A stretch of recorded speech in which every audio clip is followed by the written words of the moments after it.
وجعلنا الليل لباسا وجعلنا النهار معاشا وبنينا فوقكم سبعا شدادا وجعلنا سراجا وهاجا وأنزلنا من المعصرات ماء ثجاجا لنخرج به حبا ونباتا وجنات ألفافا إن يوم فصل كان ميقاتا يوم ينفخ في السور فتأتون أفواجا وفتحت السماء فكانت أبوابا وسيرت الجبال فكانت سرابا إن جهنم كانت مرصادا للطاغين مآبا لابثين فيها أحقابا لا يذوقون فيها بردا ولا شرابا إلا حميما وغساقا جزاء وفاقا إنهم كانوا ليرجون حسابا وكذبوا بآياتنا كذابا وكل شيء أحصيناه كتابا فذوقوا فلن نزيدكم إلا عذابا إن للمتقين مفازا حدائق وعنابا وكواعب أترابا وكأسا دهاقا لا يسمعون فيها لغوا ولا كذابا جزاء من ربك عطاء حسابا رب السماوات والأرض وما بينهما الرحمن لا يملكون منه خطابا يوم يقوم الروح والملائكة صفا لا يتكلمون إلا من أذن له الرحمن وقال صوابا ذلك يوم الحق فمن شاء اتخذ إلى ربه مآبا إن أنذرناكم عذابا قريبا يوم ينظر ما قدمت يداه ويقول كافر يا ليتني كنت ترابا صدق الله العلي العظيم صلى الله على محمد وآل محمد.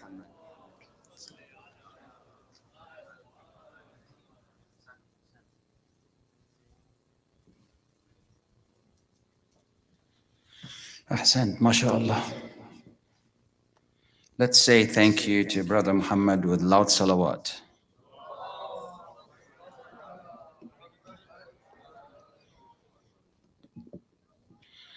And to his father, you should be proud. He's done a really good job.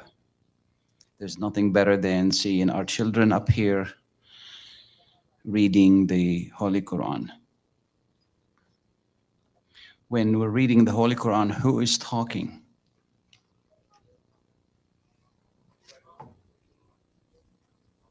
Allah. You know, I read something the other day is that somebody said, or when I want to listen to the Lord speak, I read the Quran. And when I need to speak to the Lord, what do? Pray, Ahsant. So this is the communications, the divine communications between us and the Lord, is when we're gonna listen, listen to the Lord. I think most of the Imams, the narrations tells us that when they were talking about the Quran, you know what they used to say?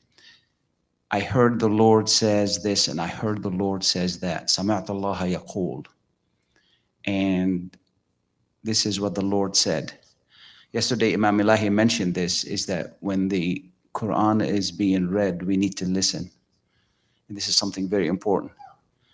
You know, when I was growing up, during isbu or during events, they recite the Quran and then they take a breaks. People gonna talk. So during these talks, they serve coffee, take a breaks, and but when the Quran is being recited, everybody is listening. So, which is a good habit. I would like to welcome you to the Islamic House of Wisdom Ashura nightly program. We have two more nights, and it's been a great event in a way that we've learned a lot. At least I've learned a lot, even though this is something we do every year. Every year I find something new. And I hope that has been the journey for you as well.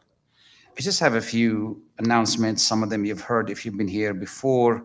I just have to do some house cleaning, if I may, which is there's a daily majlis at 6 p.m.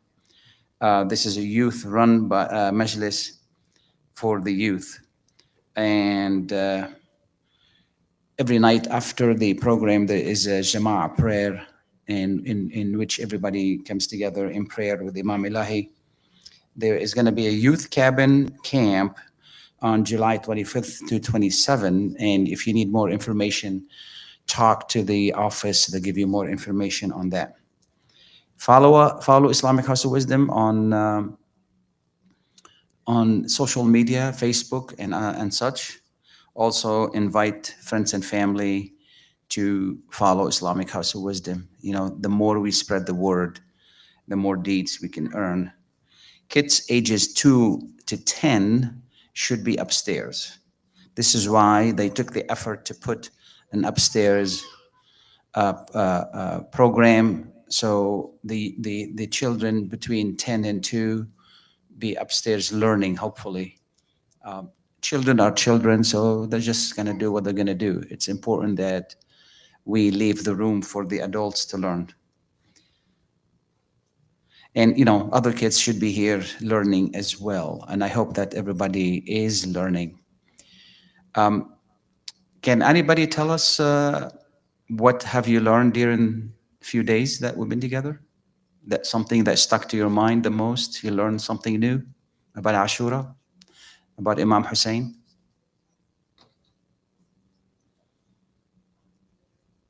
Anybody?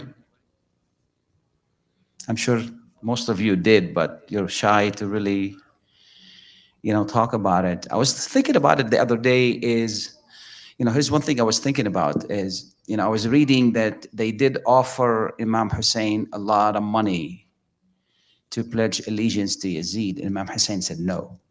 They told him, just one word, say it and move on. And he said no. It is one word, but it's an important word. And there is like a long speech about what a word is.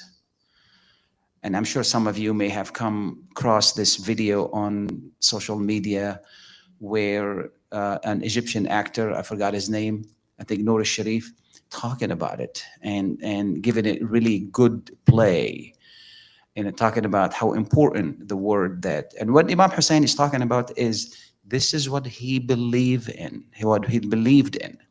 Okay, a word is a word, but this is what I believed in. These are my values. He said, there's a difference between me and Yazid.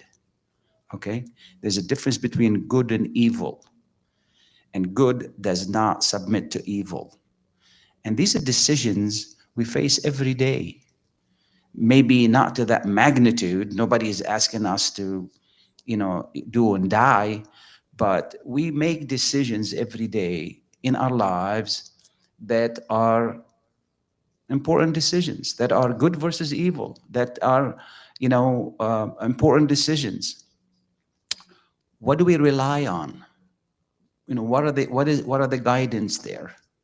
And that's what's really important for us to really remember. These decisions are very important. Yesterday before Imam Elahi came in, I was talking about friends, and my daughter was asking me about someone, and I said, how do you know this person you want to be friend with? Okay, it's important to know who our children are friends with, because the wrong friend can take him the wrong road. You know, do you notice every now and then, unfortunately, we see uh, an obituary for a young person dead? We're losing a lot of young men and women, and there's a reason for that. Okay, and I hope that we do more to protect our young people. We do more to make sure and invest more time to understand who our children are talking to, are playing with, are spending time with. You know, my son said, I met so and so at school and I like to be friend with him. And I said, well, who are the parents? And he said, they're so and so. I said, okay, let's make an appointment and let's go visit them. Let's go see who they are. And then luckily they were the same, same mindset. They wanted to meet us as well. They wanted to know who we are. It was like a job interview. We wanted to know who they are, what they believe in, how much time they spend with their children. Our children are the most precious thing in our lives, at least in mine. And if we don't know where we're depositing our children and who they're being with, we're not really doing our job. I'm not here to give a speech. I was just filling time until Imam Elahi got here. Again, be careful who your children spending time with. Be careful who you're spending time with. You know, so it's very important. We're going to continue our program with Imam Elahi ba'da salati ala Muhammad wa ali Muhammad. And while Imam Elahi making his way here, please move forward. And I'm sorry, I ask you this every day. Please move forward because it makes it easier on the speaker, on people coming in to the program. Please move forward. Ba'da salati ala Muhammad wa ali Muhammad.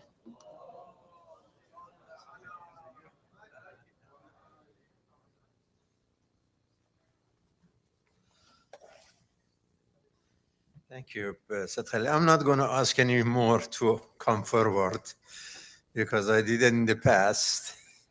Everybody should know by now. So not too many more nights left. I think more than 2 nights, though. Said Khalil, you said 2 more nights, but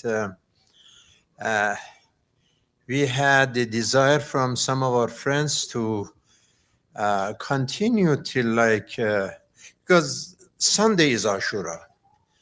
So to continue at least one more night, which is Monday night. Do you agree to have it till Monday night? Good, alhamdulillah, very good. Those who said it louder should remember it more to be here on Monday night. Sallu ala Muhammad wa ali Muhammad.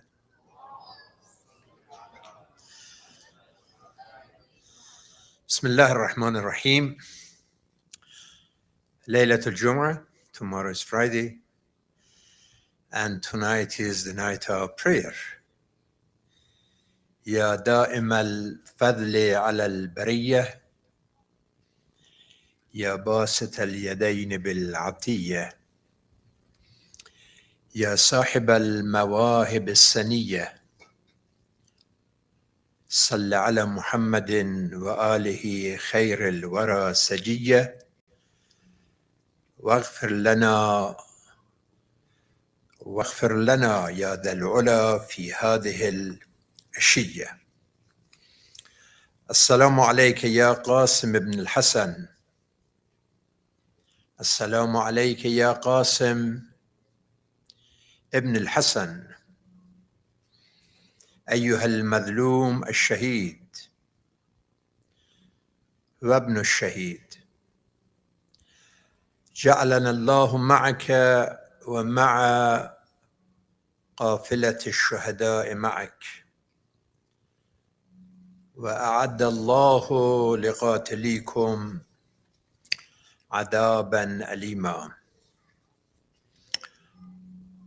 We have this beautiful ceremonial lights here, and God bless them, our sisters. Traditionally, they do such a thing. That doesn't mean that Shahid Qasim had a wedding in Ashura. It doesn't make sense. But this is out of love and passion for Shahid Qasim ibn al-Hassan, and it brings more beauty to the masjid. The Quran tells us, خُذُوا زِينَتَكُمْ عِنْدَ كُلِّ مَسْجِدٍ. When you want to go to the mosque, dress beautifully and have your atr and cleanliness and taking your shower and good clothes. Because God is beautiful and He likes beauty. So this is the reason for this beautification of tonight is dedicated to Shahid Qasim, the 8th of Muharram, Al-Layla Al-Thamina. Tomorrow is the 8th of Muharram.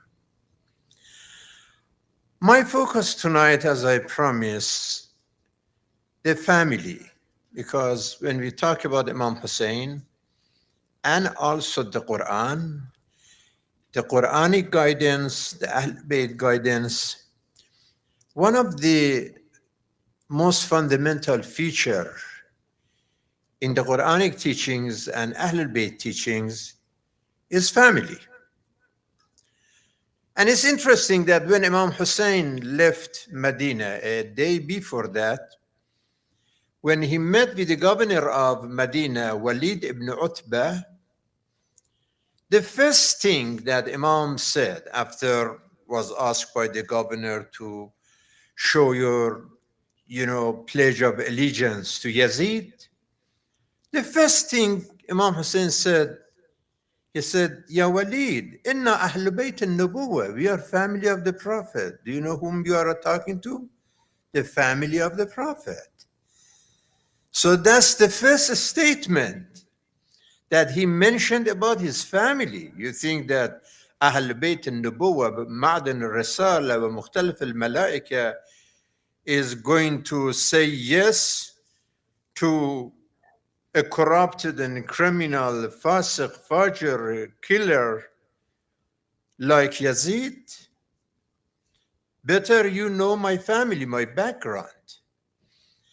Imam Hussein also talked about family even on the night of Ashura and day of Ashura, when he said, إني لا أعلم أهل بيت أبر ولا أوصل من أهل بيتي. I have the best family, the most loving family, the most loyal family. So he is talking about family even during this movement. And interestingly, he took his family to Karbala. I mean, if you want to go to a war, usually nobody takes the family to the front lines. Obviously, the purpose of Imam Hussein was not fighting. He was looking for peace and justice. He didn't want to fight. But this fighting was imposed on Imam Hussein.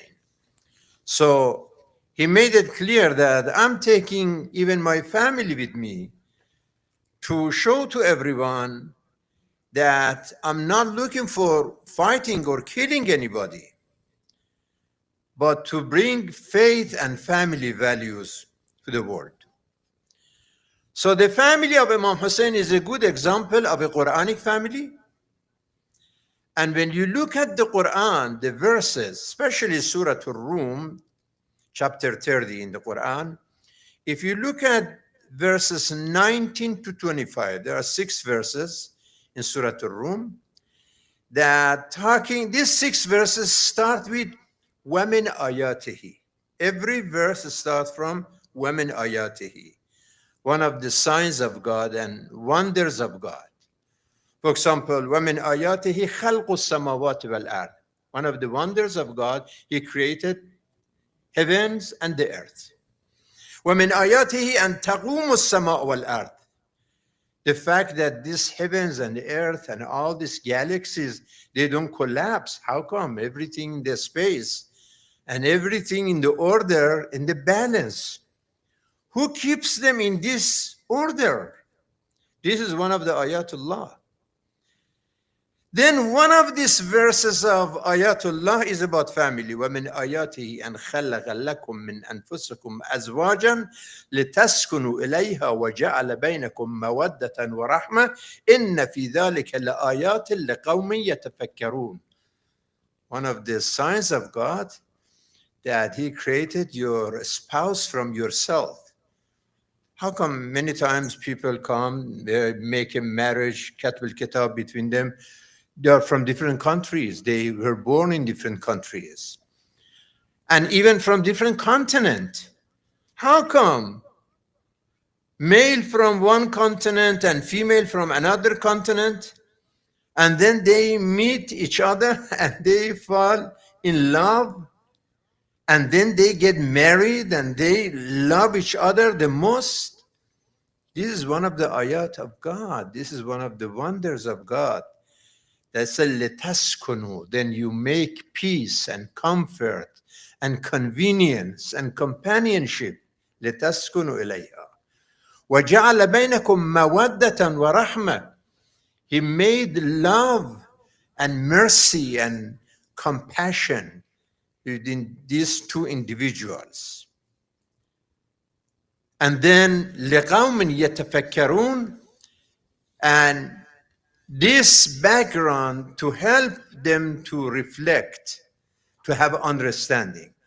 So the Quranic marriage is a marriage based on peace, love, and understanding. These three Quranic standards for any true family, faithful families. So it's extremely important that the union called family, ما بني في الإسلام بناء أحب إلى الله من الزواج. The Holy Prophet said there is no institutions more popular in the eyes of God than the institution of family. The Quran calls it mithaqan ghalidha. Family is a serious, heavenly, holy mithaq, a covenant, an agreement. When the Quran talks about the relationship between husband and wife, it says, Hunna libasul lakum wa antum libasul lahunna. That the husband and wife, they should act like clothes.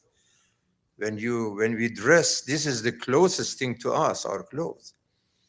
And this is the relationship between husband and wife, that you keep your clothes clean. And this cloth covers your shortcomings, protects you from heat, from cold. That should be how husband and wife, they protect each other, how they keep the relationship clean, how they cover their shortcomings, how they save one another from problems. And for this reason, marriage is the first step towards making the movement of the family. Marriage is a movement that makes this relationship to a start. This is start of this covenant. And there are so many sayings from our Prophet and Ahlul Bayt that تَخَيَّرُوا لِنُتَفِكُمْ إِيَّاكُمْ وَخَدْرَاءَ الدِّمَانِ. Be very selective when you want to marry, and make sure that you don't just base your decision on the physical characteristics.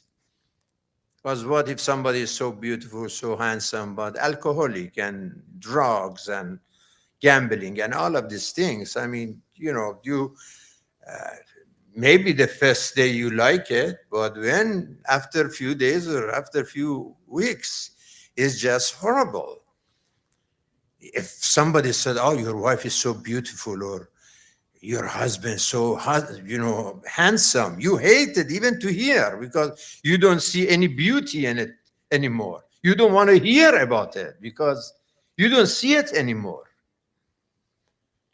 Because the beauty is in conversation, in communication, in relationship, in helping one another, in providing peace and harmony and healing the family. But if it is only physical and nothing else, is not the real covenant. من زوج كريمته من شارب الخمر فَقَدْ قَادَهَا إِلَى الزِّنَا. The Prophet, peace be upon him, said that if somebody married his daughter to an alcoholic, to somebody who's addicted to alcohol, looks like he is sending his daughter to like a zina situation. It's just because there is no commitment there. I mean, what if somebody is physically attractive, but really suffering from the drugs addiction? It's horrible. And I've seen families destroyed out of alcohol and gambling and losing everything and drugs and all these problems. It's been said that somebody went to one of these mental hospital and he saw that somebody is just, while his hands were like tied, he said, just crying and keep saying, Mary, Mary, Mary, Mary, Mary. Somebody says, what's going on? What is about Mary that he mentioned? Just keep repeating Mary, Mary, Mary, Mary. Somebody knew. He said that this poor guy, he got Majnoon and he lost his brain because he was supposed to marry with a girl whose name was Mary. And that didn't work. He fell in love with Mary, but for some reason he couldn't get it. The marriage didn't happen. And he got Majnoon because it didn't happen. And now the name of Mary is in his mind. And he was struggling till he lost his brain. Now he's in mental hospital, but still he's saying Mary, Mary, Mary. Then the guy continued walking on the other side of the hospital. He saw another Majnun. He's saying the same thing. Mary, Mary, Mary, Mary, Mary. He said, looks like the same thing. He said, but this is opposite. This guy, he fell in love with the same Mary, but the marriage happened in this case. He got married with him, but he got Majnun. So somebody got Majnun because it didn't happen. But when it happened, he realized that it was not as good that he thought it was. So he got lost his mind too, and he got to mental hospital for that. So if we just look for the material, physical reason in marriage, we may end up really to have problems. So when we talk about family, really we should talk about family values like love and respect and understanding and cooperation and commitment. One of the very fundamental thing in the family is salat. I mean, how much we care about salat as husband and wife, and how much we encourage our kids to pray. And many of you are not married yet, young girls and young boys. Have this in your mind that salat, the prayer, is protection. Prayer is the purpose of life. We were created to connect with our Creator, with our God, through prayer. لِيَعْبُدُونَ. Ibadah was the purpose. So inshallah, when you got married and you have children, be ready to teach them how to salat and how to do the som and how to do the Hajj. عَلِّمُوا أَوْلَادَكُمْ الصَّلَاةِ. And this is something that the messenger of God, they used to do it. Nabi Ibrahim, he said, رَبِّ اجْعَلْنِي مُقِيمَ الصَّلَاةِ وَمِنْ ذُرِّيَّتِي. Prophet Abraham is praying to God that, oh God, consider me and my family of Musallin. Bless us with salat. This is Ibrahim. Nabi Isa, Jesus, he said, وَأَوْصَانِ بِالصَّلَاةِ وَالزَّكَاةِ مَا دُمْتُ حَيًّا. God told me to pray. Be a person of prayer and charity as long as I am alive. Luqman alayhi salam, he's talking to his son, Ya bunayya aqim as-salah.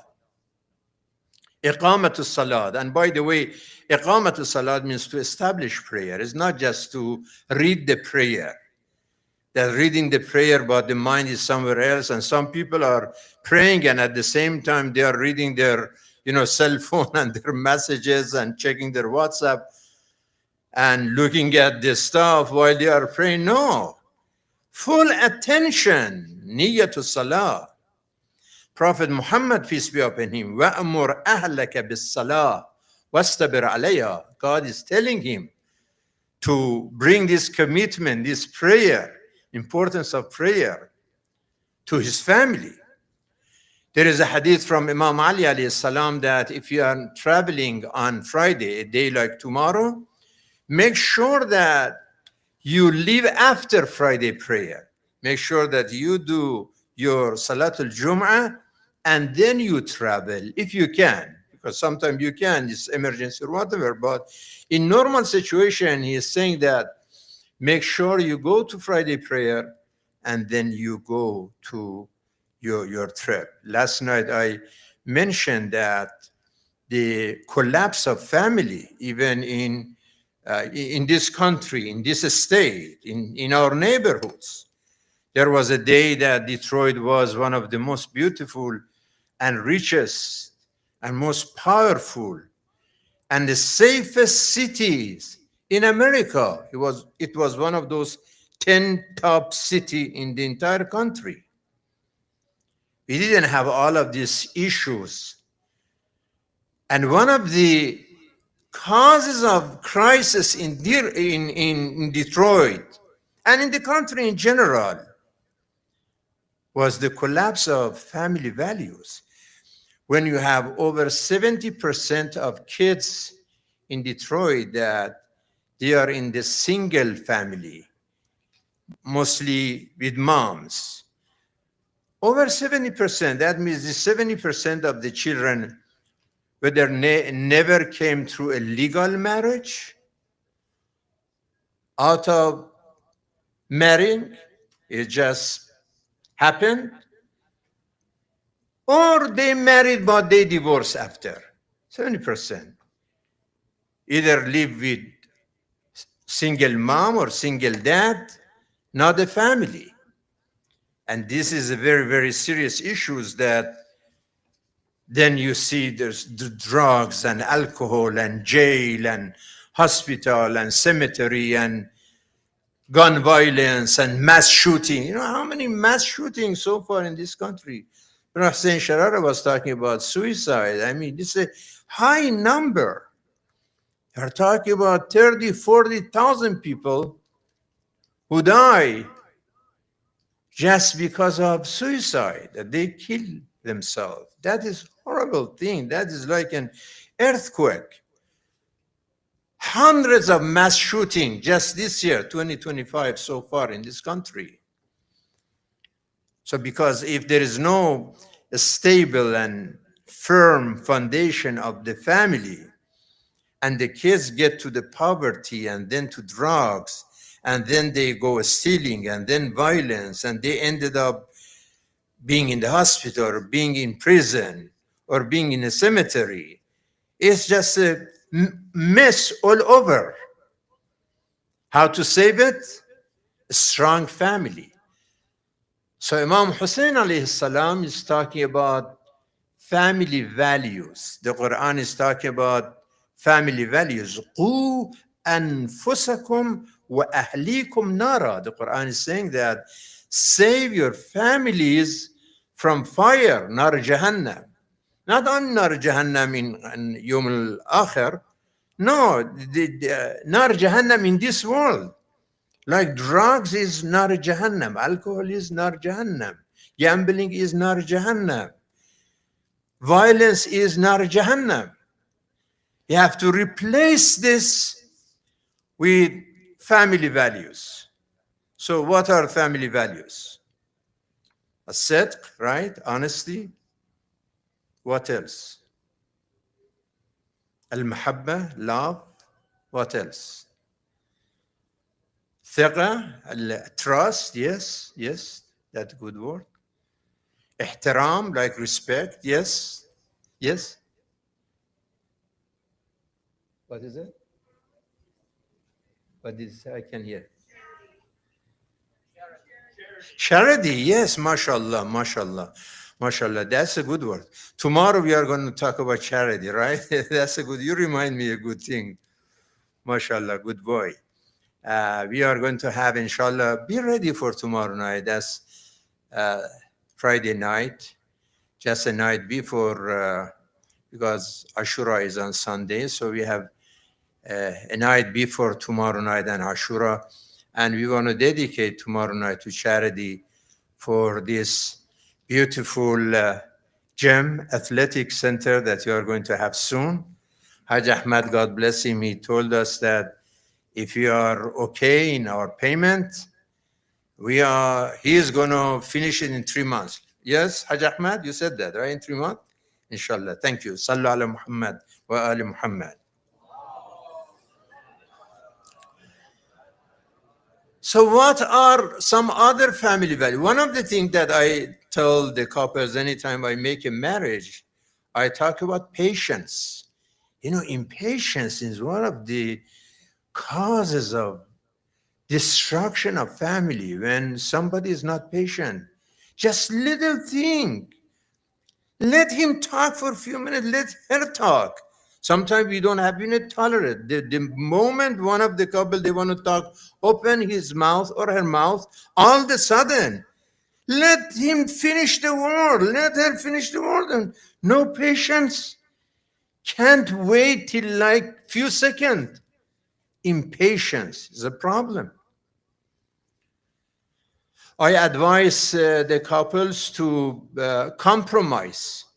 Compromise. You know, you cannot be my way or highway. Me, myself, and I cannot be like that. You have to compromise sometime. I mean, one person, like husband, want to stand here and wife here, and then you have to come in the middle. You know, this is compromise. Come in the middle and make a balance. Communication is very important. Communication is not just talking. It's not about talking, but the right tone and the right way of dialogue in the family. That is the way that you make family values. You complete the foundations. You continue this relationship. You make it perfect. You make it permanent. You make it powerful. You make it peaceful. What else we can consider as family values? As-salam, litaskunu, peacefulness, right? To have peace in the family. Sincerity. Sometimes sacrifice. There's a time that husband should sacrifice or wife should sacrifice. And I'm telling you, my younger brothers and sisters, before you get married, really study some of this stuff. It's not that somebody goes online and see a photo and say, I like this photo and like this girl and like this boy. And all of a sudden they meet and marry. To have some preparation, to understand the meaning of family, to understand the meaning of family values and the faith values, the meaning of sincerity, the meaning of sacrifice, the meaning of helping and healing and caring and compassion, and making the atmosphere of the family really beautiful with some initiative, some creativity. These are extremely important. That the movement of marriage start from التقوى اتقوا ربكم الذي خلقكم من نفس واحدة. So the origin of this family is piety, and then this journey ends in Jannah. There is a verse in the Quran, ادخلوا الجنة أنتم وأزواجكم تحبرون. Beautiful.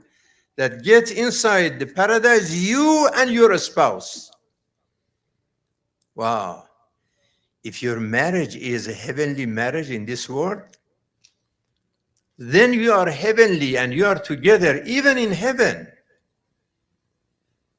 So not only don't separate in this world, you are together even after this, in hereafter. So family values and responsibility. You know the hadith, when you sisters, when you become mom, the Prophet, peace be upon him, said, Al Jannah tahta aqdam al ummahat. You must make your children heavenly. Like that, the heaven is under the feet of the mother. This is important. He didn't say under the face of the mother or under the hands of the mother, under their feet. Have you seen that some people, like in traditions, the sons or daughters, they fell down and they kiss the feet of their moms? Have you seen that in the video? Even if you never did it, but probably have seen it in the. Why they kiss the feet of their mom?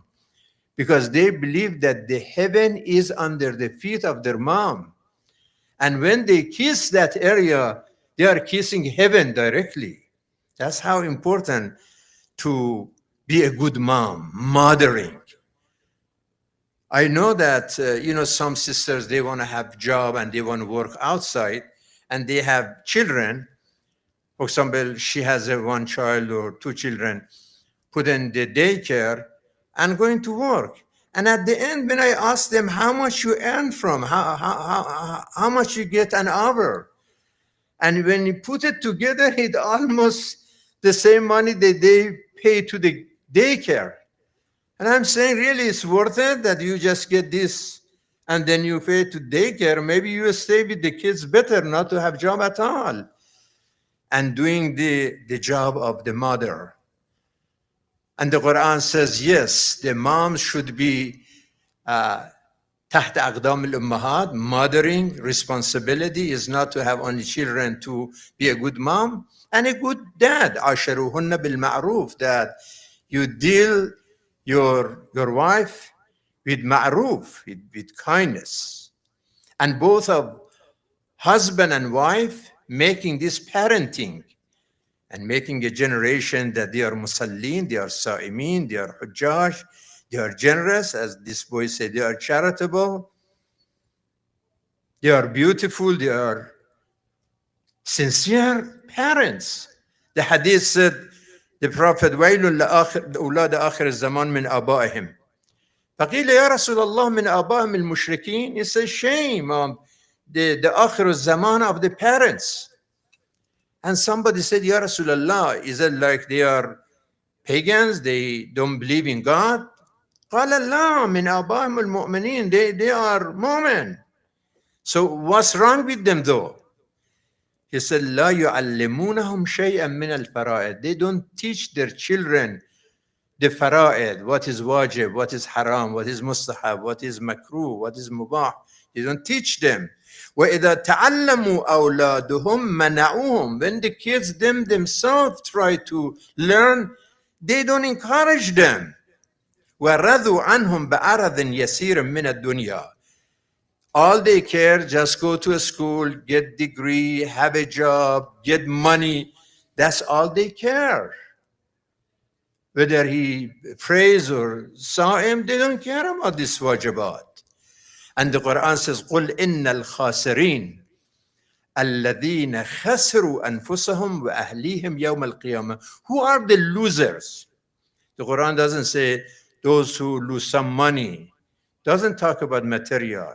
The Quran says the biggest losers, the real losers, are the ones who lose themselves and their families. They are the losers.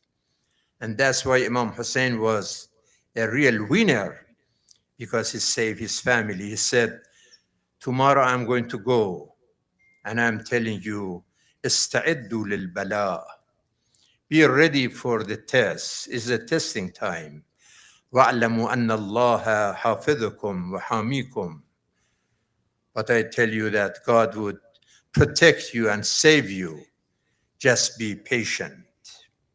And one of those was this Shaheed Qasim, was listening to his uncle, Imam Hussein, talking about tomorrow, that whoever is there, all the Rijal, will be martyred.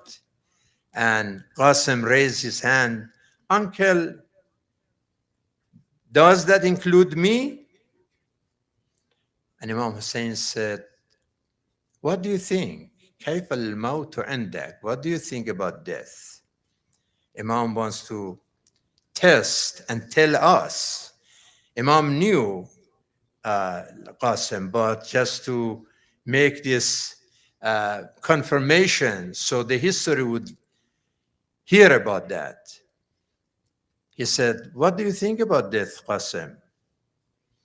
He said, معك أحلى من العسل. If I die to support you, my uncle, and support my faith in the direction that you are guiding us, then death in that direction is أحلى من العسل, more sweet than even honey. I like it more than even honey. That's how full of, it's so tasteful, so beautiful, so delicious. If that is for you and for the sake of the cause of this movement, Sabilillah, if it is fi Sabilillah, ahla min al-asal. So we send our salam to Qasim and all others who were on Karbala next to Qasim and day of Ashura. They donated their blood to give promotion and encouragement. So after 1400 years, you see in Junub, in Lebanon, in all over, from Lebanon to Gaza to Yemen to Iran to entire world, you hear them saying Hayat minna dhilla. They are the Tilmiz, the disciple of Shahid Qasim. Assalamu alayka ya Abu Abdullah wa ala al-arwah allati hallat bi fina'ik. السلام على الحسين وعلى علي بن الحسين وعلى أولاد الحسين وعلى أصحاب الحسين.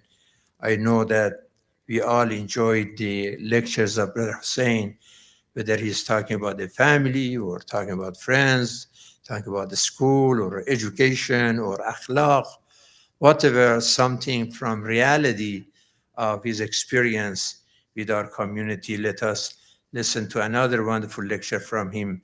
بعد الصلوات على محمد وآل محمد.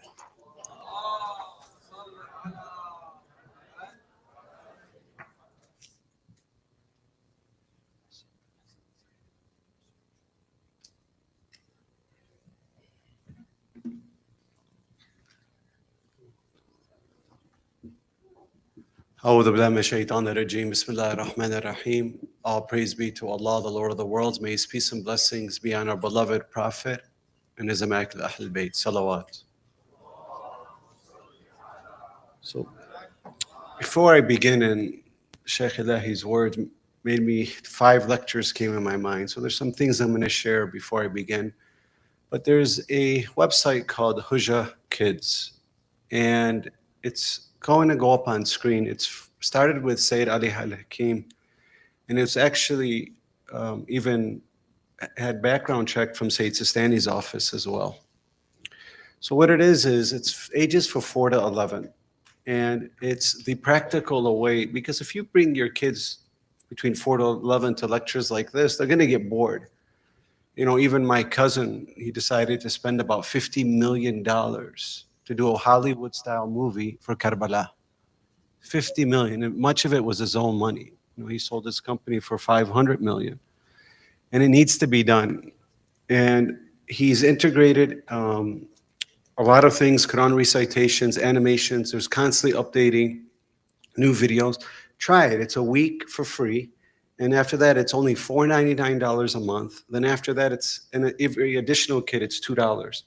Wallahi, I spend about $10 just in coffee a day. So $5, very cheap. And for what it's giving to teaching your kids Tawheed, Nabuwa, Adala through animations is exactly what you need. So just take your phones out and try it for a week, or share it to somebody who do have kids between the ages of 4 to 11, and register and promote and support such initiatives. There's so many things that we support in the community that are wrong. These are the things that we should support. And they should actually support, in terms of marketing, it should market itself. That we should be able to just share it with millions of people just through word of mouth. So I want to thank Sayyid Alhakeem for taking on this noble project. Such projects are very difficult to start, and he's done it. So let's thank him for doing this for our children with the largest of salawat.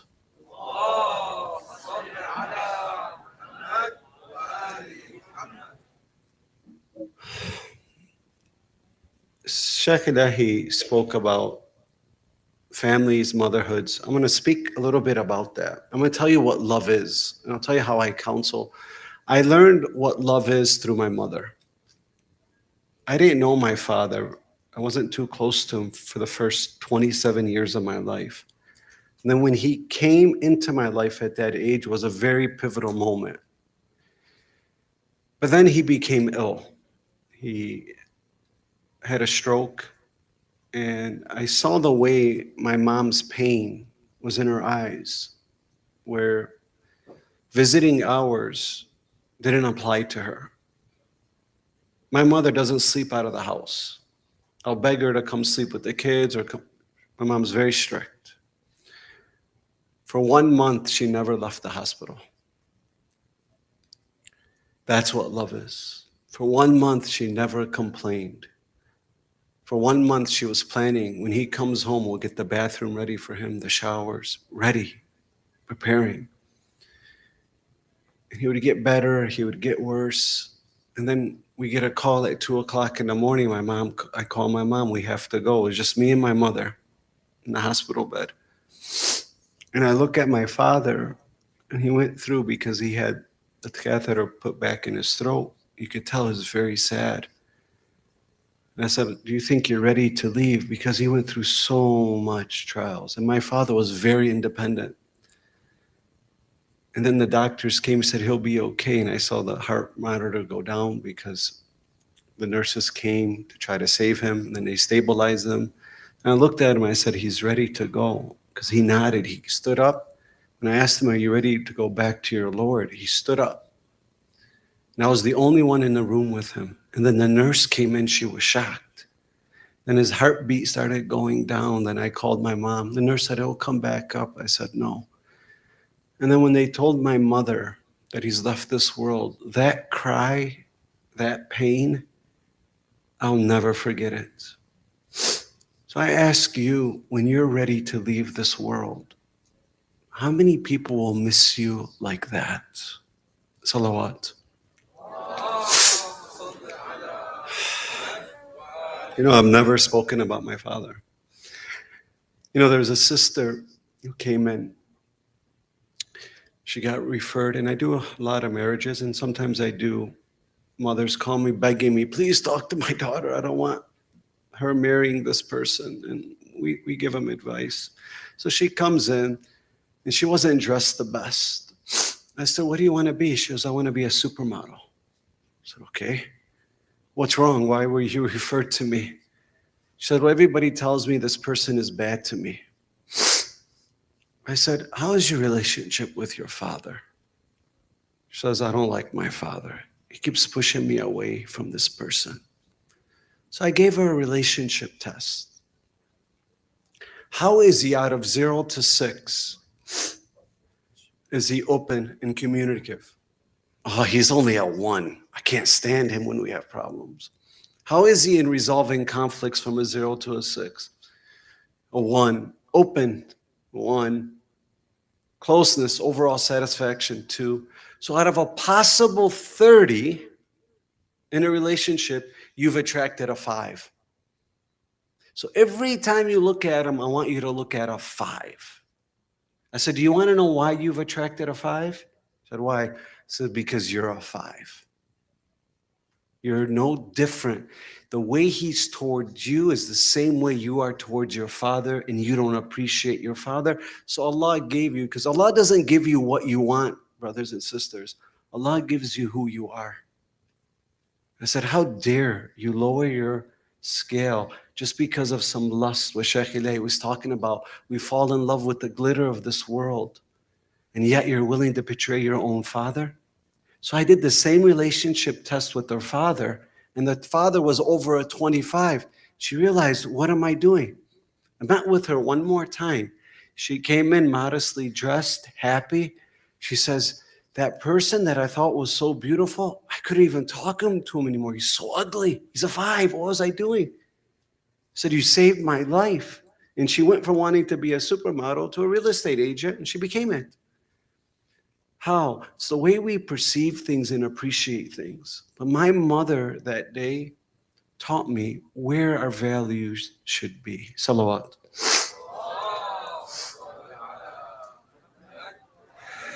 The other thing that we spoke about yesterday is to removing the skins of the wolf, the rat, the sheep, removing them. And then one person came to me and says, okay, if I don't act like these evil people, then how do I protect myself? Iran doesn't act like Israel.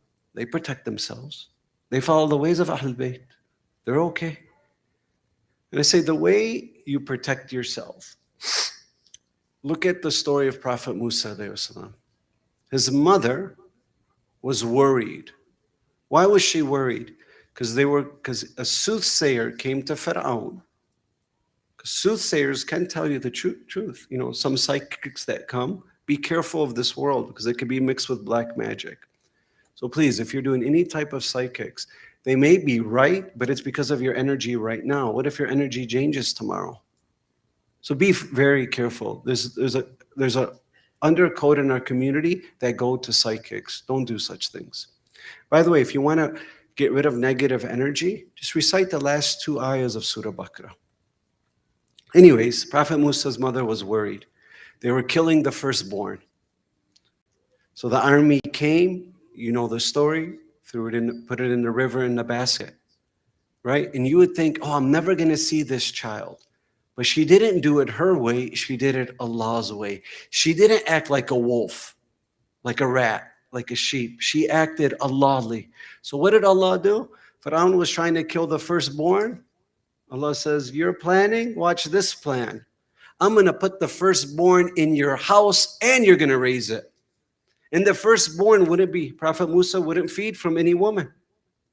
So then a lady suggested, there's a lady that I know that maybe could feed this baby. Because they were worried. Asya alayhi salam was worried. And who did they bring back to raise the child? His mother. Look at the plan of Allah.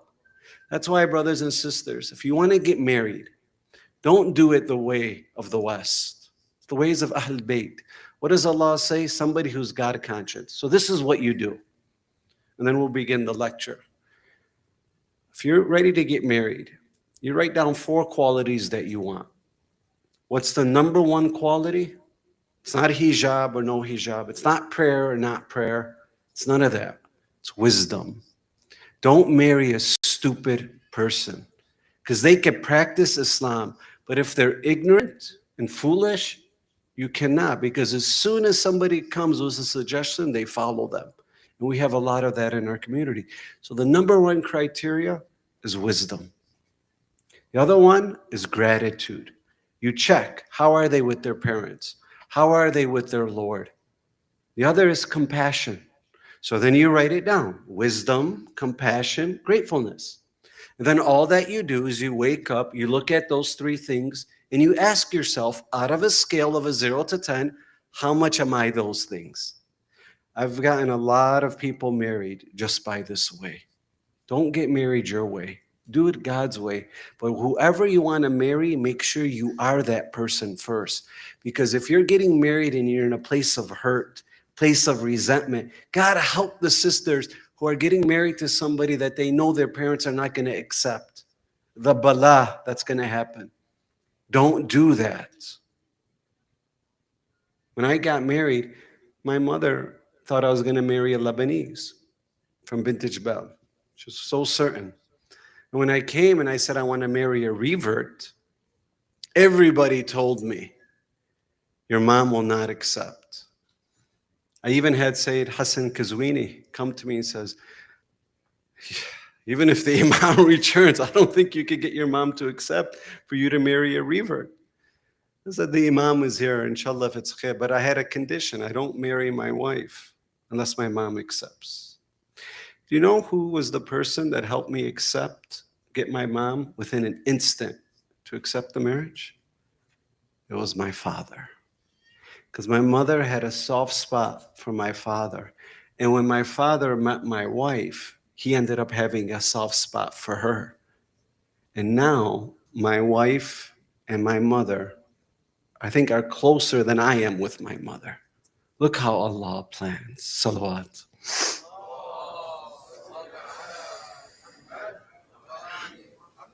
Allah says, remember me and I'll remember you.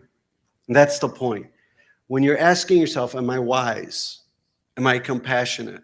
Who are you asking it to? It's not to yourself, to who? Allah. You're now building a love relationship with Allah.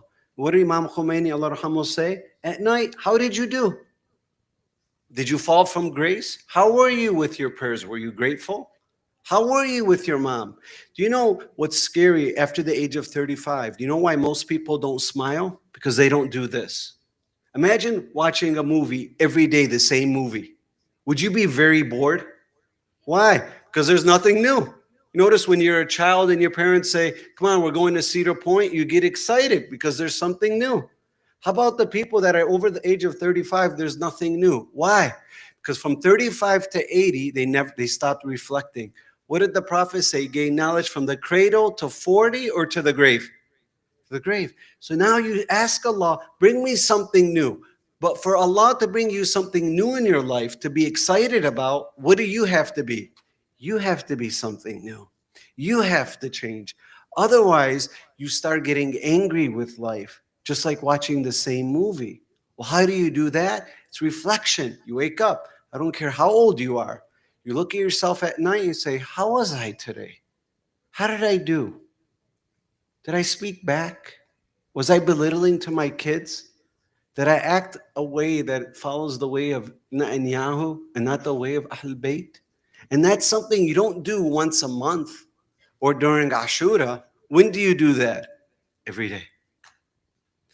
So Allah says, remember me and I'll remember you. And thank me and never be what? Ungrateful.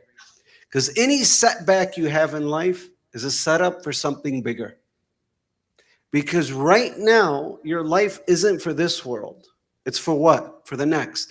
In every moment when the Prophet ﷺ was in heaven and he saw the angels building a house and they stopped and they lost the tools.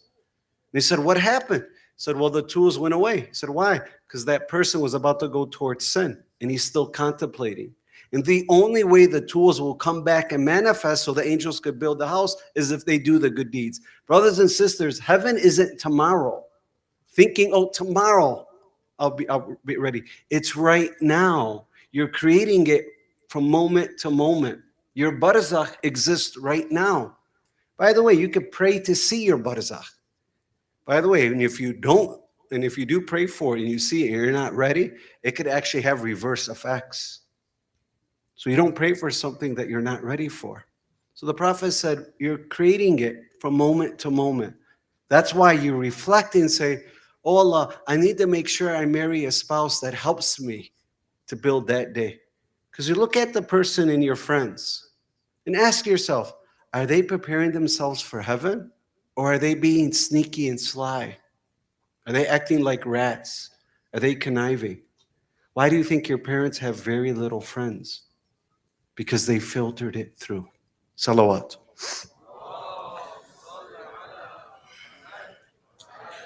Share a few stories. See, in this world, if you change your environment, they took out, here's the data, science, 80-year-old men. And they took them out of their environment. They were walking in with canes. They measured their fingers, height, cognitive ability, memory, and so other measurements. 1 week, they had them reminisce of how they were in the 30s. So every day they would watch the news from back in their time. They would read newspapers. They would speak godly talk, upbeat talk. 1 week, that's all it took. Within 1 week, they grew taller, fingers extended, cognitive ability became better, And they threw away their canes at the age of 80 and were playing flag football. Wow. But what happened when they went back to that environment that reminded them that their back hurt? That reminded them that they should be old and slow? Do you notice? That's why be very careful of these pharmaceutical commercials, because your brain, especially at 11 or 12 o'clock at night, that's when those commercials come on, because your brain waves slow down and you become very suggestible. You say, at 50, you may have this. Then you start thinking, wait, I could have that condition. And then you realize, oh, I manifested it. Why? Because you surrendered to that belief. And if you study anything about the placebo, you would realize that. There was a brother. He was an architect in China, and he wanted to retire, and he was known to be the best architect. And this is the message that we're creating it from moment to moment. Be very careful what goes in your conscious mind, because your analytical self, if it doesn't catch it and it seeps into your subconscious mind, it could affect your body. They've even done biceps, where they've had people measure their biceps. And they had one group do biceps for 2 weeks, 12% growth. These are people who've never touched bicep curls. The people who didn't touch biceps, but they were thinking and tied an emotion of lifting biceps for 2 weeks, didn't touch a bicep, 10% growth.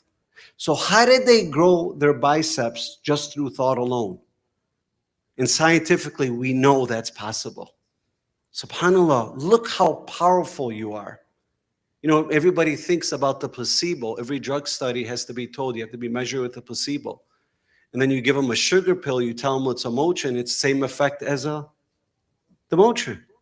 So the question is, can you be the placebo? That's why the Holy Quran is filled with possibilities. So let me explain. There's a person who was an architect, and this is your life. And the architect wanted to retire. So he goes to his boss, he says, I'm planning a trip, a second honeymoon with my wife.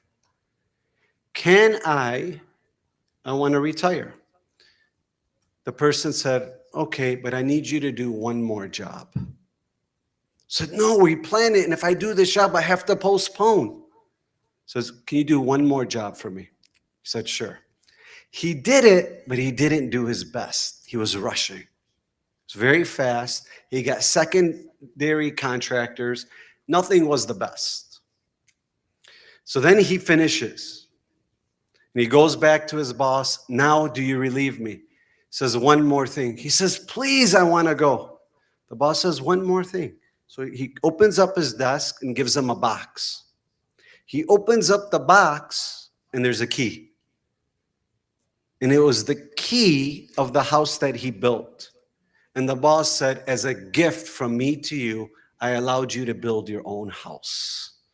So the whole time, what was he actually doing? Building his own house. If he would have known that, would he have behaved better? Yes or no?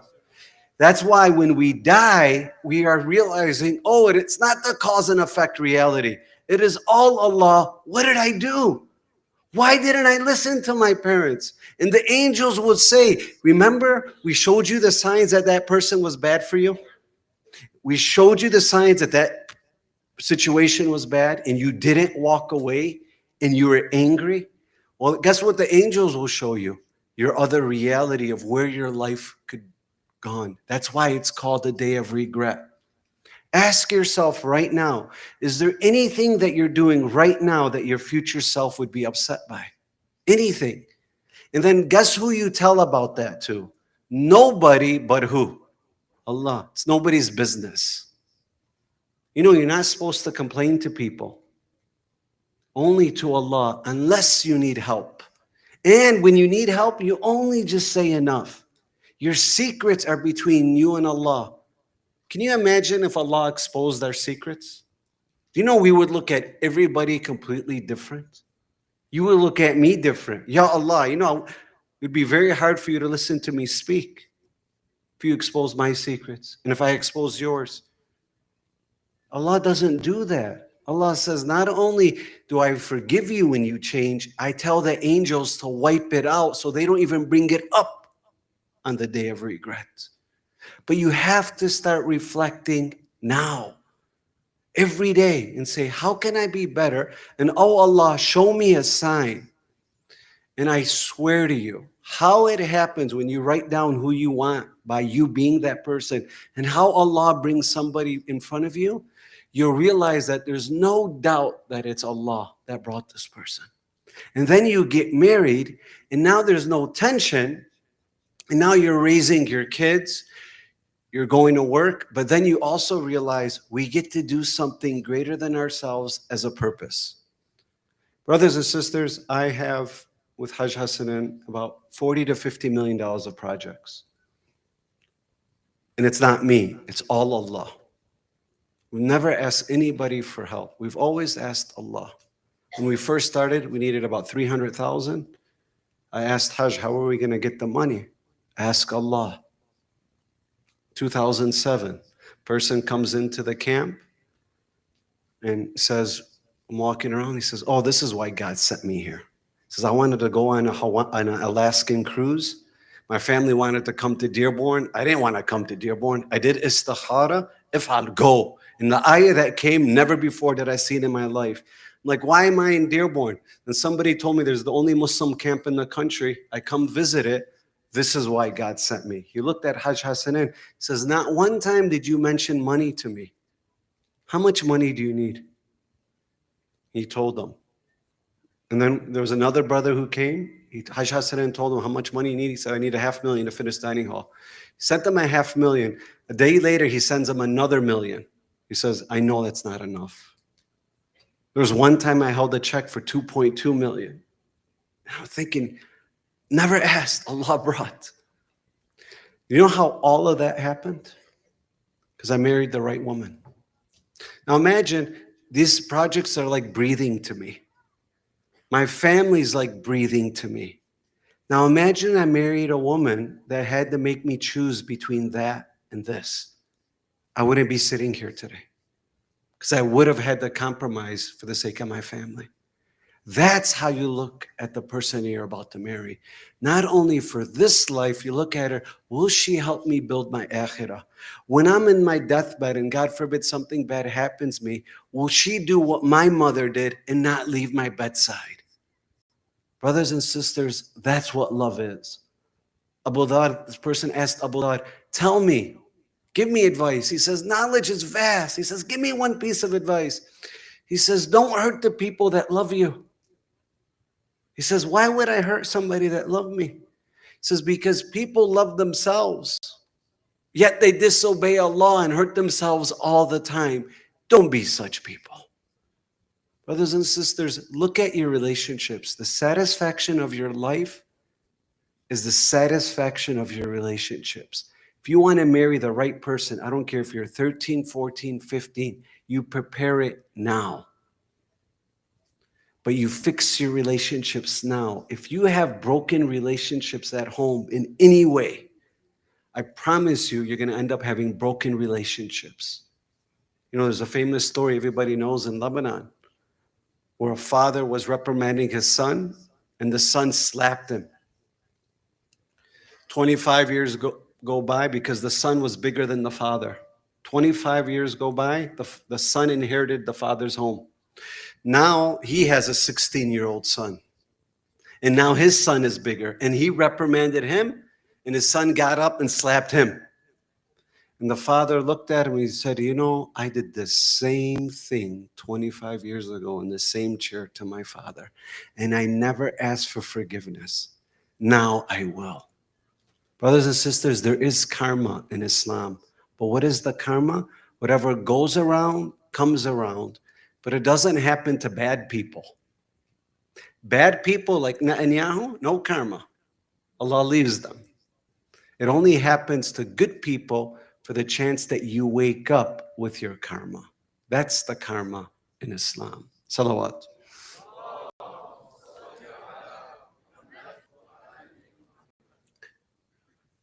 Okay, I got a few minutes. I'm going to go quick. Qasim, I want to share. Qasim ibn Hassan, oh uncle, am I not on the path of truth? The Imam replied, yes, by God, you're on the path of truth. Then Qasim says, I'm not afraid of death. And why should I be afraid?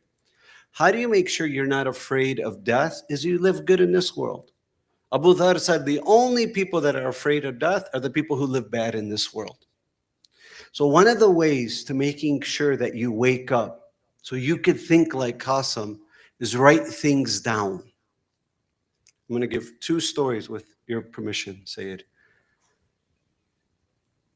They did a study, and this is what I want everybody to do. First group, go to the gym. 30% did.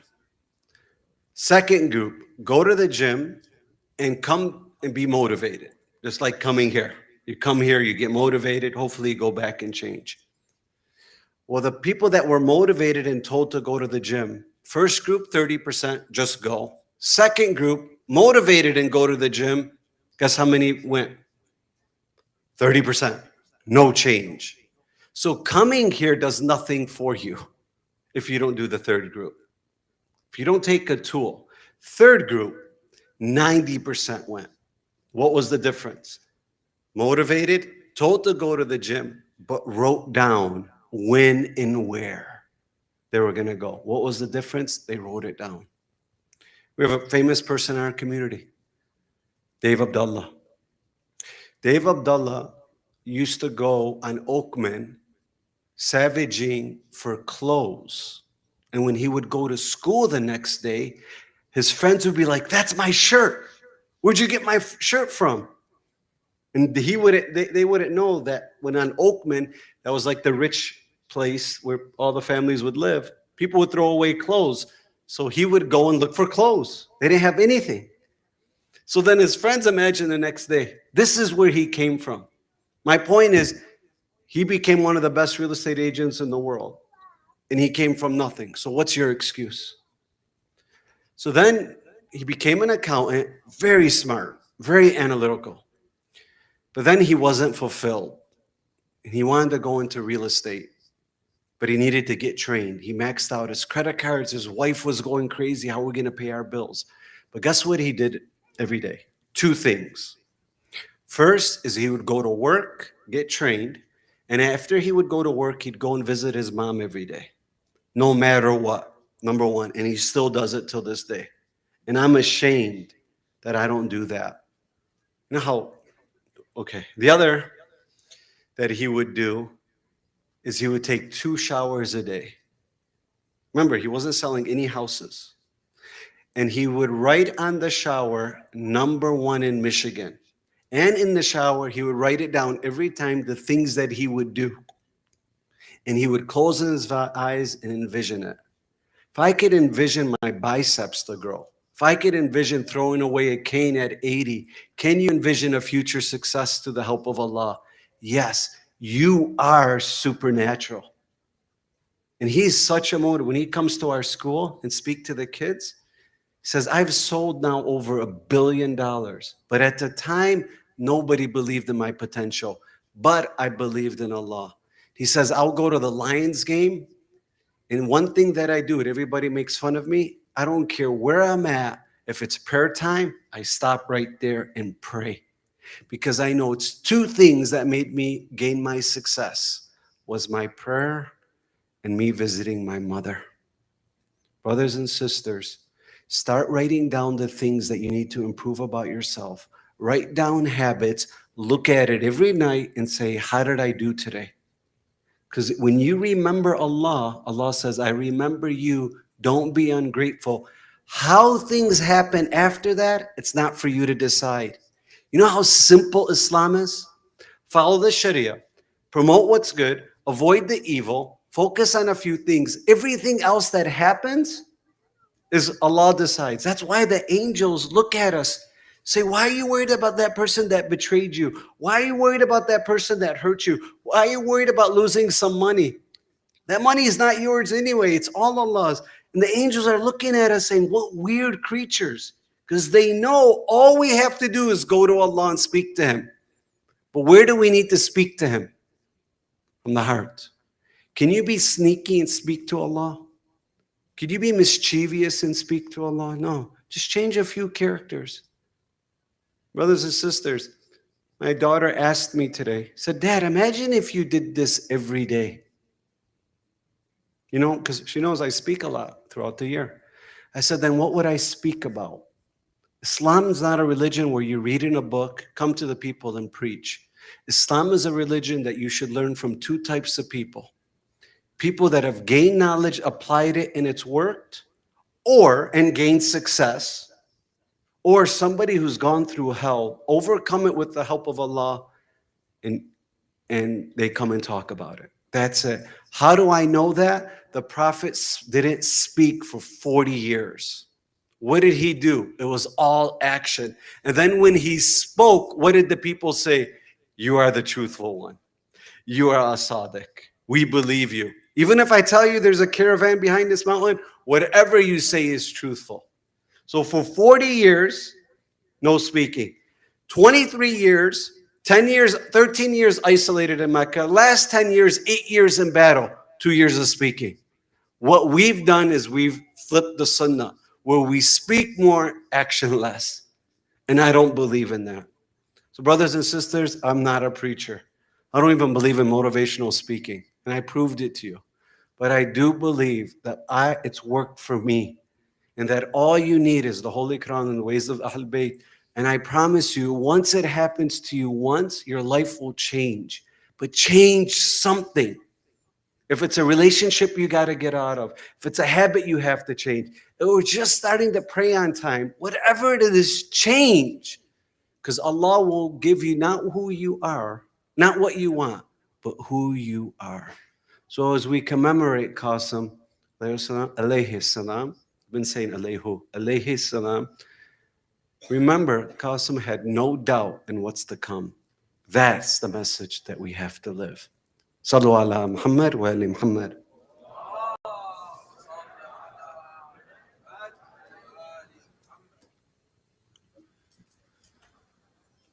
ولا مال ولا مال أنا ولا مال ردتك ولا رد الدنيا ولا أمال يا جاسم خابت ظنوني ولا أمال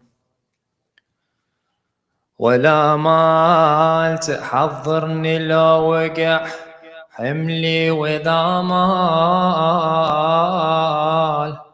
ويا ابني عند الضيج قطعت بيه يا والله ويا ابني عند الضيج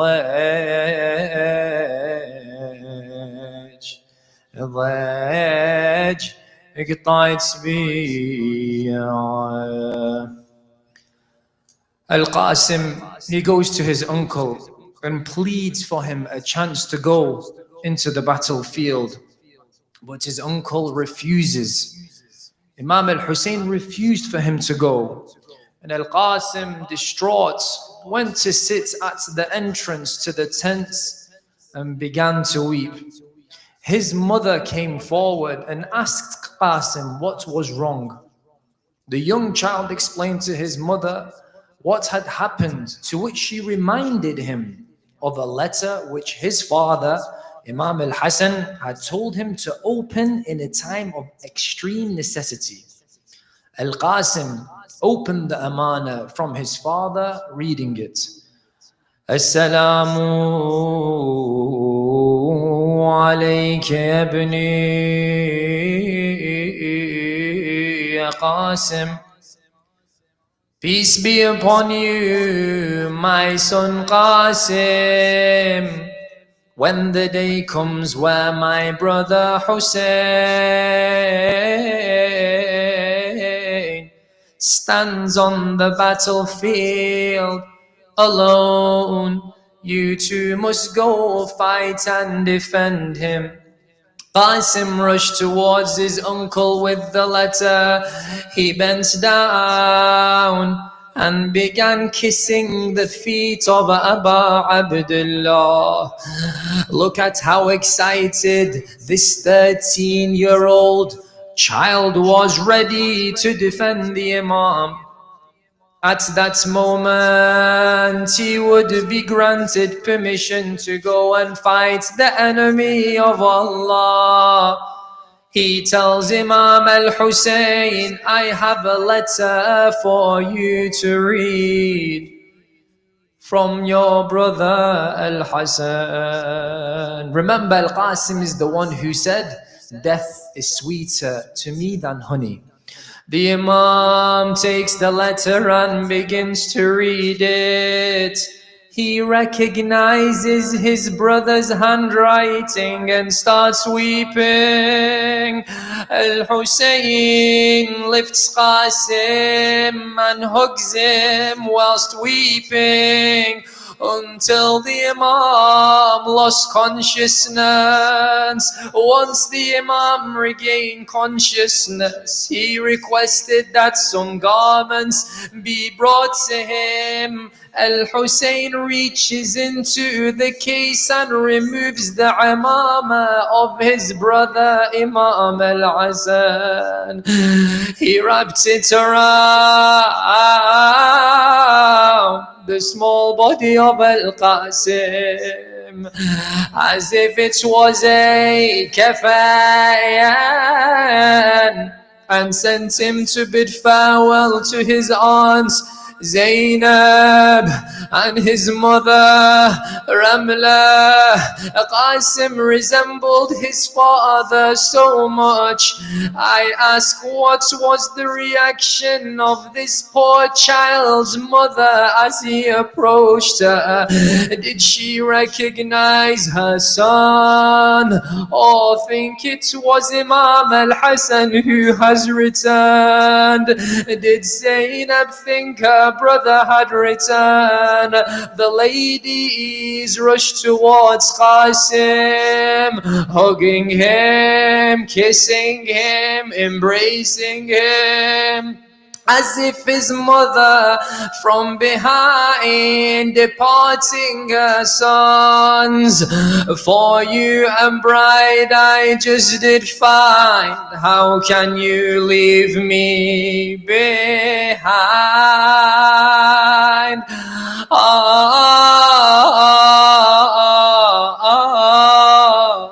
So young and yet you're so brave. Go on the message of Allah, save.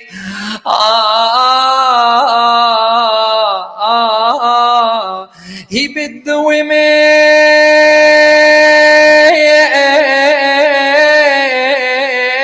farewell and walked into the battlefield. Narrations tell us that Qasim was unable to mount the horse, and therefore he wore the slippers of his father. Wa musibata. He began fighting them and killing many of them. Imam Al-Hussein watched on and smiled as Qasim fought bravely in a single combat. He called out, in tankaruni فأنا ابن الحسن صبط النبي المصطفى والمؤتمن. هذا حسين كالأسير المرتأن بين أناس لا سقوا صوب المزان.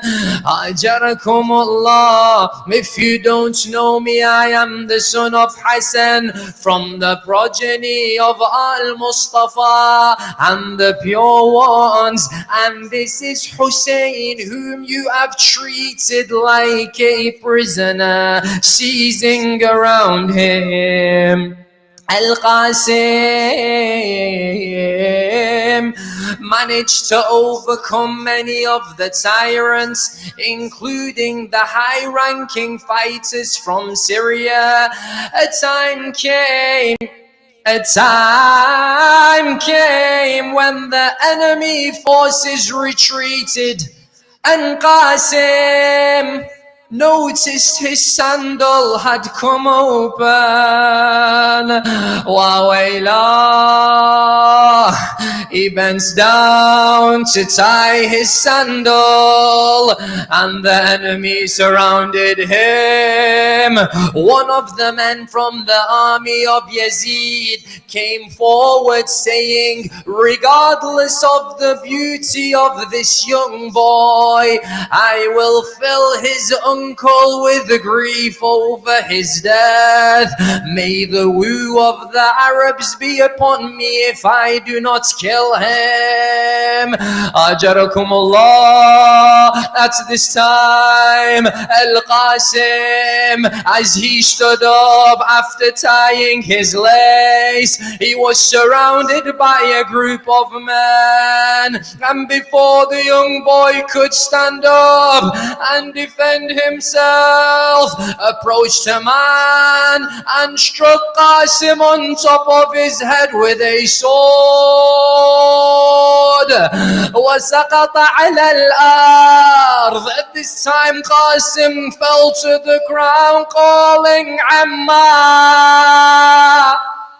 oh my uncle, help me. The enemy forces didn't leave him here. Rather, they showed why they are worse than animals. They began to strike Qasim on the ground. One man cut open his stomach, another hit him with a spear. Hussein charged out of his tent to his nephew. The enemies ran away. The Imam came towards his nephew, seeing his sweet nephew covered in blood. His head was split in two. There was a hole in his chest. Imagine the Imam who saw the corpse of his brother in arrows, now seeing his nephew in such a state. Ajarakumullah. He saw Al-Qasim's body shaking and his feet moving in the sand. Al-Hussein takes Qasim into his lap. He says, my tears for you, O Qasim, keep flowing. My grief over your death to the world I'll keep showing. Al-Hussein takes the body of Qasim back to the tent, placing it beside the body of Ali al-Akbar. The Imam saw Ali al-Akbar. He saw Qasim. He called out, Wa walada wa aliya wa walada wa Qasima. The women heard the call of Aba Abdullah. They came out of the tent. They saw Qasim in this state, and they fell on top of his body crying and wailing.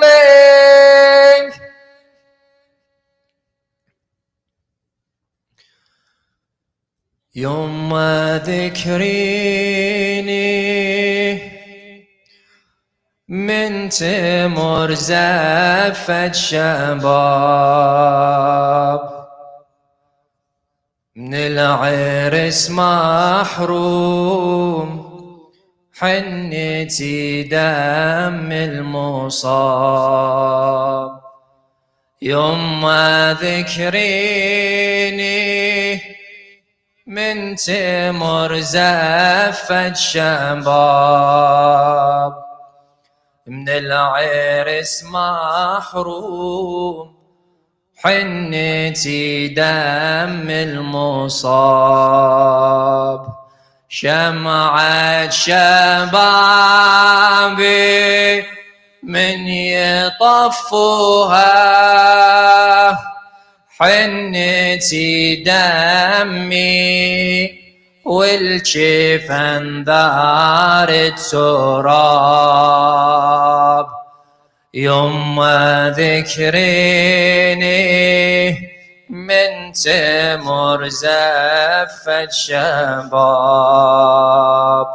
من ثد النيبة راضع بصاف الحليب وبهالشهادة صار لي قسمة ونصيب. عوفت بدمي خلي فرشوها، حنتي دمي والجفن دارت سراب. يما ذكريني من تمر زفت شباب. يما ذكريني من تمر زفت شباب. من العرس محروم حنتي دم المصاب. شمعة شبابي من يطفوها، حنتي دمي حنتي دمي والجفن دارت تراب. يما ذكريني من تمر زفت شباب. Please stand up for the azaa. Jazakumullah khair al-jazaa. Say goodbye, oh my nephew. Say goodbye, oh my nephew, and please do the azaa. And if the children, if you'd like to face me, so turn towards me, so then you can stay on the beat, inshallah, with the azaa. So yeah, just stick facing me. You can go back a bit as well. Ahsantum. Say goodbye, oh my nephew. Say goodbye, oh my nephew. Hussein speaking with Qasim. Say goodbye, oh my nephew. Say goodbye, oh my nephew. Say goodbye, oh my nephew. Say goodbye, oh my nephew. Let's do louder. Say goodbye, oh my nephew. Say good. As he approaches, my heart knows Qasim's request. It's as follows. Oh uncle, this letter please read. My father Hassan's words heed. Please relay to me his request. Relieve this burden in my chest. Tell me, O son of my brother, how these words to you I'll utter. Say goodbye, oh my nephew. Say goodbye, oh my nephew. Again, say goodbye, oh my nephew. Say goodbye, oh my. Read to me. Once again he asks, as I read, my heart races fast. How will he be a sacrifice? How will he fall to his demise? With tears in his eyes he would say, Uncle, let me follow your way. Let me go to be a shaheed. I'll make father proud when I bleed. Say goodbye, oh my nephew, say goodbye. Oh my again, say goodbye. Oh my nephew, say goodbye. Oh my I give Al-Qasim his armor that once belonged to his father. He wears it with his head held high. There's no fear found within his eye. I look to him, he's Al-Hassan, as though brother I see again, but Al-Hassan fits his armor, while on Qasim it's much larger. Say goodbye, oh my nephew, say goodbye. Oh my say goodbye, say goodbye. Say goodbye, oh my uncle, he says, do not sadden father's words, I can't abandon. I do this out of my own will. With my feet I'll go to my kill. With pride I'll embrace my grave. I'll give like my father once gave. I give my blessing with heartbreak. I do this all for Allah's sake. Say goodbye, oh my nephew, say goodbye. Oh my again, say goodbye. Oh my nephew, say goodbye. He hears his mother's last farewell. He's fearless though does ring that spell. God bless those who smile at their fate, those who for martyrdom does wait. He gives his mother a last embrace. He runs towards his resting place. He rides his horse, a knight so true. Hassan, I give him back to you. Say good. Say goodbye, oh my. Again, say goodbye. Say goodbye, oh my. يا المذبوح بليلة عرسك، يا المذبوح بليلة عرسك، يا المذبوح بليلة عرسك، يا المذبوح بليلة هذا انت المتخض بجسمك، هذا انت المتحني بدمك.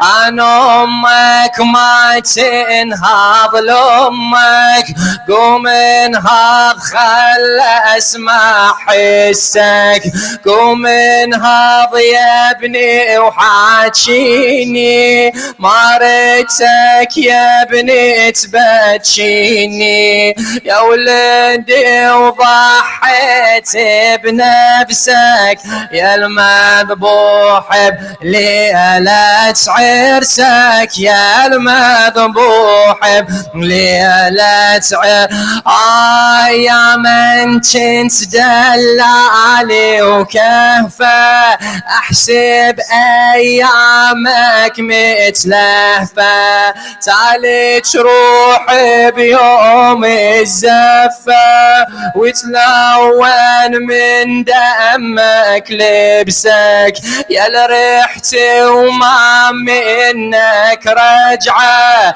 قلب امك نحيل صدعة قوموا خلنا علق لك شمعة التمسك يا ولدي التمسك يا المذبوح بليلة عرسك يا المذبوح بليلة ضحيت لدينك ولعمك وفيتي وما خيبت امك كل قطرة سالت من دمك انوارك شعشع من شمسك انوارك تسطع للامة شمع وعزة ونخوة وهمة يا ولدي وكل شاب تعلمه يستلهم من حاجة بدرسه يا المذبوح بليلة عرسك يا المذبوح بليلة عرسك حسين حسين حسين حسين حسين حسين لولا حسين حسين لولا